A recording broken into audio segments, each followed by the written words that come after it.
Nagdeklara na ang ating Korte Suprema na sila lamang ang maaaring mag-authorize ng extradition. At kung i-apply natin ito sa nangyari sa dating Pangulong Duterte na tila sa pilitang dinala ang dating Pangulong Duterte papunta sa The Hague, Netherlands sa ICC, na tila maituturing na iligal ang pag-aresto sa kanya ng Marcos administration. Talagang may kalalagyan dito si BBM, sina Remulla, sina General Torre at ang iba pa nilang kasamahan. Hindi na rin dito po pwede pa ang i-bend ang law gaya ng sinabi ni Boying Remulla na bagong ombudsman. Kaya tila nananaig pa rin ang katotohanan na illegal talaga ang pag-aresto kay dating Pangulong Duterte at dalhin pa papuntang ICC, The Hague, Netherlands. Supreme Court declares only courts can authorize extradition. What this means for the Duterte case. This is not an opinion piece. This is news. Please share. Hours ago, the Supreme Court of the Philippines approved the rules on extradition proceedings dated April 2025. These rules were published lately and will officially take effect in November 2025 after the required publication in the official gazette or a newspaper of general circulation. The rules outline how extradition cases must be handled in the Philippines. They clarify that extradition, the process of sending a person to another country for prosecution or punishment, is not an executive function. It is a judicial process that must go through the courts. Main provisions of the new rules. The new rules set several clear requirements. Filing of petition in court. The Department of Justice must file a verified petition before a regional trial court to start an extradition case. The case cannot proceed without this filing. Judicial warrant of arrest. Only the court may issue a warrant of arrest, and only after finding probable cause. Arrest cannot be based solely on an executive request. Right to bail and counsel. The person sought for extradition has the right to a lawyer and may apply for bail if they can prove they are not a flight risk. Turnover after final judgment. The person can only be surrendered to the requesting country after the court's decision becomes final and executory. There must be no pending appeal or motion. Application to pending cases. Under Rule 6, Section 4, the rules apply to all pending extradition-related scenes, including those involving provisional arrests or bail applications. These provisions emphasize that only a Philippine court can authorize the arrest, detention, and surrender of any person for extradition. Relation to the Duterte case. Earlier in 2025, former President Rodrigo Duterte was arrested and transferred to The Hague in connection with proceedings before the International Criminal Court.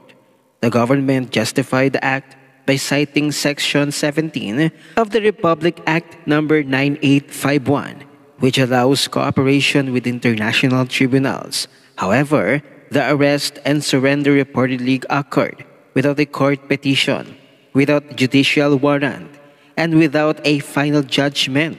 Several petitions were later filed in Philippine courts questioning the legality of the act. Those cases remain unresolved. Now that the rules on extradition proceedings are in effect, several legal questions arise. Questions arising from the new rules. If the case questioning Duterte's surrender is still pending, will these rules apply? The rule's transitory provision states that they apply to all pending proceedings. If applied to the Duterte case, they could serve as a standard for determining whether the earlier arrest and transfer followed proper procedure. If the Supreme Court applies these rules, would the arrest and surrender be considered illegal? The rules require a verified petition, a judicial finding of probable cause, and a final judgment before surrender. If none of these steps were followed, the act may be found inconsistent with the Constitution's guarantee of due process. If declared illegal, what are the possible legal consequences? Could the officials who participated in the arrest and transfer without judicial authority face criminal or administrative liability? What are the implications for other officials under ICC investigation, such as Senator Bato de la Rosa, former Secretary Vitaliano Aguirre, or Senator Bongo? Under the rules, no Filipino citizen may be surrendered to a foreign or international tribunal without judicial process. Any future attempt to arrest or transfer them without a Philippine court order would be contrary to these rules and to the Constitution's Due Process Clause. Possible broader effects. The new rules may affect how the Philippine government handles future cooperation with foreign or international tribunals, and a clearer safeguard for all future extradition or surrender cases, ensuring that no one may be turned over to another jurisdiction without court supervision. These developments could also define the limits of the executive branch power to cooperate internationally. The rules show that such cooperation cannot go beyond what the Constitution allows, and that judicial review remains a necessary step. Ngayong nagdeklara na ang ating Korte Suprema na sila lamang ang maaaring mag-authorize ng extradition, kaya't siguradong mananagot at may kalalagyan ang mga sangkot sa iligal na pag-aresto kay dating Pangulong Duterte at sa pilitang dinala sa The Hague, Netherlands sa ICC. Kaya't inaasahan ng mga netizens na magkakaroon na ng tamang hustisya para kay dating Pangulong Duterte. At siguradong madadamay din dito si Trillanes dahil number 1 siyang vocal sa pagdidiin na dapat dalhin sa ICC si dating Pangulong Duterte at ang lahat ng kaalyado ng mga Duterte. Panoorin natin ang buong video. Ito yung picture, the only picture that I have with him. Kinausap niya ako na gusto niya mag-vice presidente sa akin. Sabi ko, ayaw ko. Ikaw, klaseng tao, maging vice ko. Alam mo, pagkatapos ng inauguration ko, hindi pa ako nakababa, Jackson, na may putok na ng baril. Pareho kami ni Aquino. Mahulog na ako.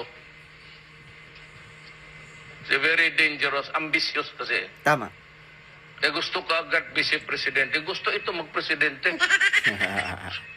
Hoy, Pilipino, gumising kayo sa mga ito. Diba? Si Tatay Digong na mismo ang nagsabi na ambisyoso itong si Trililing.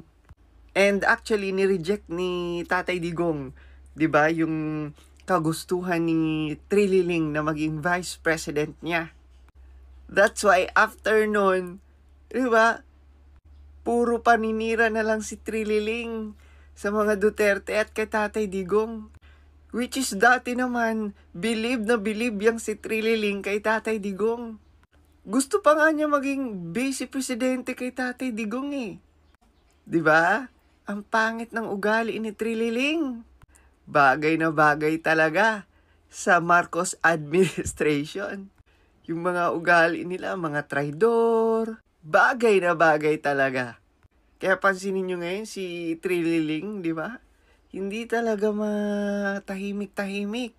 Inaasahan ng mga netizens na magkakaroon na ng tamang hustisya para kay dating Pangulong Duterte dahil sa iligal na pag-aresto sa kanya at dalhin pa sa The Hague, Netherlands sa ICC. Lalo pa ngayon, nagdeklara na ang ating Korte Suprema ng Pilipinas na sila lamang ang maaaring mag-authorize ng extradition at mayroong sinusunod na tamang rules at due process. Ano ang inyong opinyon?